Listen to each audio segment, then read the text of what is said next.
شوفوا سكتوا. Sobali m'a fait penser à mon passé quand je suis arrivée en France en 1989. Je ne parle pas du tout le français. Je ne savais pas utiliser le téléphone. J'ai passé 5 ans et demi sans papier. Je chante.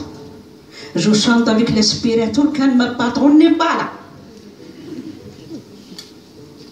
هاني جاية وما جاية هاني جاية وما جاية هاني جاية وما جاية هاني جاية وما جاية هاني جاية وما جاية. Mes larmes qui coulent sur l'aspirateur et la moquette. Mes larmes qui coulent sur l'aspirateur et la moquette. Je connais la vie de sans-papiers parce que j'ai vécu comme eux. Parce que j'ai vécu comme eux. La peur était plantée dans ma tête. Vous ne connaissez pas ça. Moi, je connais par cœur. La peur de la police, la peur de contrôle, la peur de langage. Je ne parle pas du tout le français à l'époque. J'ai la carte de transport et la carte téléphone. Et quand le contrôleur remonte dans le bus, mes amis, quand le contrôleur remonte dans le bus, la flamme de la peur remonte dans mon cœur. La flamme de la peur remonte dans mon cœur. La flamme de la peur remonte dans mon cœur. Je partage la douleur de sans-papiers parce que j'ai connu leur souffrance. Travail au noir, sans sécurité sociale, sans fiche de paye. Il y a des patrons qui profitent. Ils trouvent la fragilité et le point faible de sans-papiers. Ils donnent un petit sou comme ils veulent. Ils donnent un petit chouïa comme ils veulent. Il y a des patrons gentils aussi. Mais aussi, il y a des patrons méchants.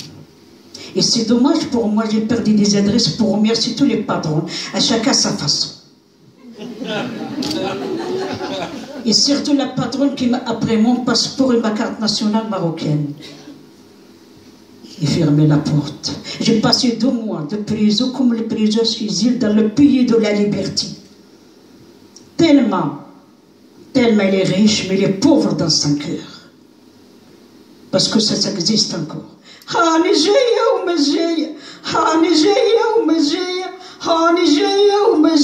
Je viens, je ne viens pas.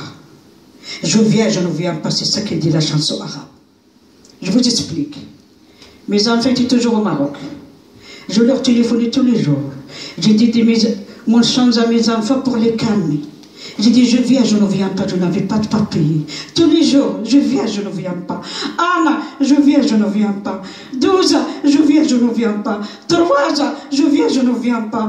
4 ans, je viens, je ne viens pas. 5 ans, je viens, je ne viens pas. 5 ans et demi après, je me suis mariée. Je suis allée voir mes enfants. La plus belle journée de ma vie, mes amis. La plus belle journée de ma vie quand j'ai sorti de la préfecture avec ma carte de séjour. J'ai tourné la tête à droite, à gauche, pour savoir il n'y a personne. Et j'ai pour faire la joie à mon esprit, à mon âme.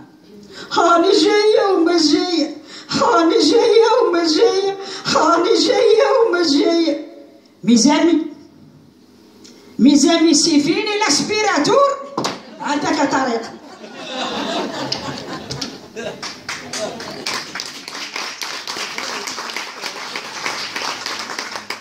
Pourquoi je suis habillée comme ça? Pour 2 choses. Je vous raconte.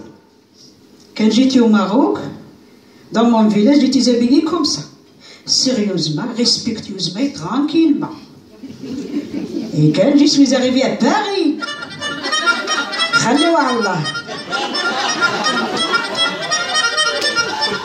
je vois des choses qui m'impressionnent. Je vois la porte vitrée, on voit tout de suite. Je vois l'escalator qui marche tout seul. Elle descend, elle monte, elle descend, elle monte. Et certes, le ticket de maître autonomie par là, elle sortait par là-bas, la porte s'ouvre. Je me souviens un jour, je sortais de mon travail à Paris 17e. Je voyais une dame chic, brillante, élégante, très belle. Elle a des cheveux d'œuf. Une Parisienne.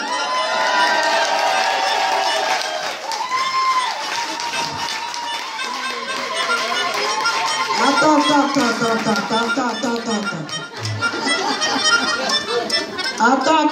c'est pas facile pour te devenir parisienne. Ah, والله العظيم. ماشي سهلة بالعربية.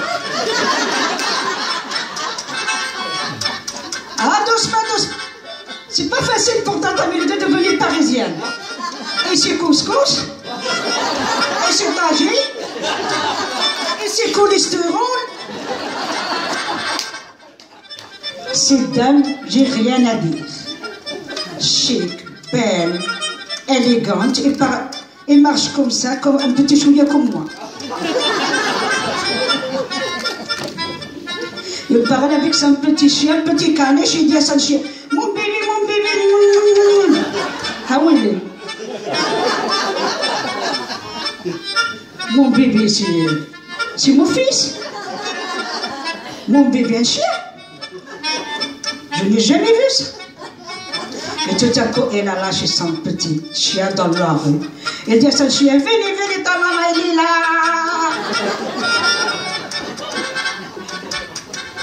رب العالمين. Et la maman du chien. Et tout à coup, le chien a crotté dans la rue. Elle a ouvert son sac tranquillement, wallah al-azim. Il cherchait le mouchoir. استنى وشوية. Et le sac plastique. Elle commence à ramasser la crotte du chien. Elle met dans le sac plastique. Et en plus, ils mettent le sac plastique dans son sac à main.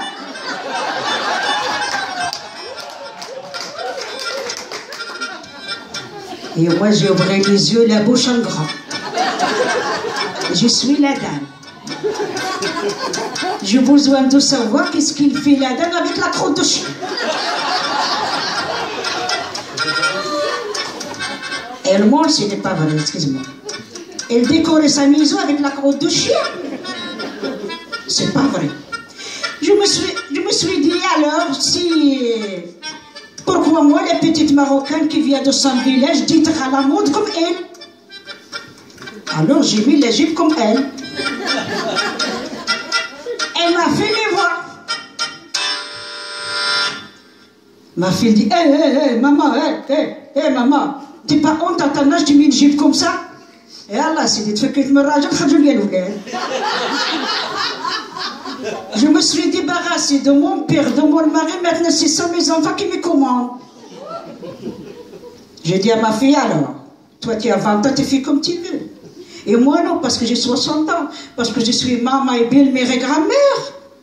Moi aussi j'ai le droit d'être à la mode, comme toutes les femmes qui font la mode. Déjà quand j'étais dans mon village, je n'avais pas le droit, ni de parler, ni de sortir, ni aller à l'école, ni dire salam à mon voisin, ni serrer la main avec mon cousin. Encore ici, dans le pays de la liberté, égalité, fraternité, de diversité, de toutes les possibilités.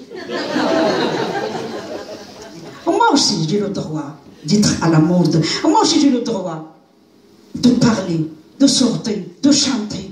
Moi aussi, j'ai le droit d'aller à l'école pour apprendre à lire, à écrire. Moi aussi, j'ai le droit de faire théâtre et la comédie. Moi aussi, j'ai le droit de participer à des associations. Moi aussi, j'ai le droit de chanter, danser islamique.